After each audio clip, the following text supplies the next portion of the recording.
Raghurama Raju custodial torture కేసులో నిందితుడిగా ఉన్న తులసిబాబు విచారణకు సమయం కోరారు. ఇవాళ విచారణకు రాలేనంటూ ఎస్పీకి లేఖ రాశారు.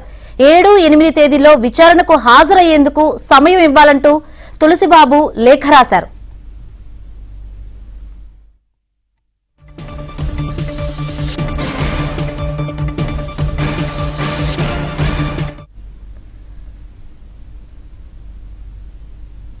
రఘురామరాజు కస్టోడియల్ టార్చర్ కేసులో నిందితుడిగా ఉన్న తులసిబాబు విచారణకు సమయం కోరారు. ఇవాళ విచారణకు రాలేనంటూ ఎస్పీకి లేఖ రాశారు. 7, 8 తేదీలో విచారణకు హాజరయ్యేందుకు సమయం ఇవ్వాలంటూ తులసిబాబు లేఖ రాశారు. ఇదే అంశంకు సంబంధించి మరిన్ని వివరాలు అందించేందుకు మా ప్రతినిధి వెంకట్రావు సిద్ధంగా ఉన్నారు.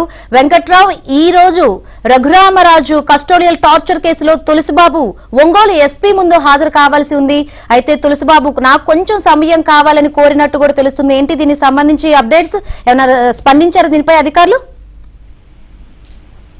ఘటనకు సంబంధించి అయితే ఇప్పటి వరకు ప్రకాశం జిల్లా ఎస్పీ స్పందించలేదు. డిప్యూటీ స్పీకర్ రఘురామకృష్ణరాజుపై కస్టోడియల్ టార్చర్ కేసులో కామేపల్లి తులసిబాబు ఈ రోజు విచారణకి ఒంగోలు ఎస్పీ కార్యాలయంలో విచారణకి హాజరు కావాల్సి ఉంది. మధ్యాహ్నం 1 గంటకు విచారణకి హాజరు కావాలని 5 రోజుల క్రితమే ఎస్పీ దామోదర్ తులసిబాబుకి నోటీసులు జారీ చేశారు. అయితే ఈ రోజు ఉదయం ఏదైతే ఈ రోజు విచారణకు హాజరు కాలేను, ఈ నెల 7, 8 తేదీల్లో విచారణకు హాజరయ్యేందుకు అవకాశం ఇవ్వాలని చెప్పని తులసిబాబు ఎస్పీకి ఒక లేఖ రాశారు. అయితే లేఖ మీద ఇప్పటి వరకు అయితే ప్రకాశం జిల్లా ఎస్పీ స్పందించలేదు. అయితే మరోవైపు ఇదే కేసులో ఏదైతే డిప్యూటీ స్పీకర్ రఘురామకృష్ణరాజు తులసిబాబుకి సమయం ఇవ్వద్దు, ఆయన ఏదైతే కేసు విచారణకు హాజరు కాకుండా 3వ తేదీ విచారణకు హాజరు కాకుండా గడువు పొడిగింపు కోరితే ఆయన ఏదైతే కోరిన గడువుని ఇవ్వద్దు అని చెప్పని కూడా ఇప్పటికే రఘురామకృష్ణరాజు ఎస్పీకి 2 రోజుల క్రితమే లేఖ రాశారు.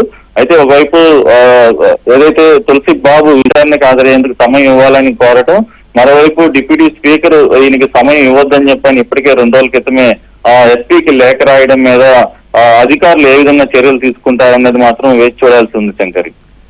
Right, thank you Venkatrao.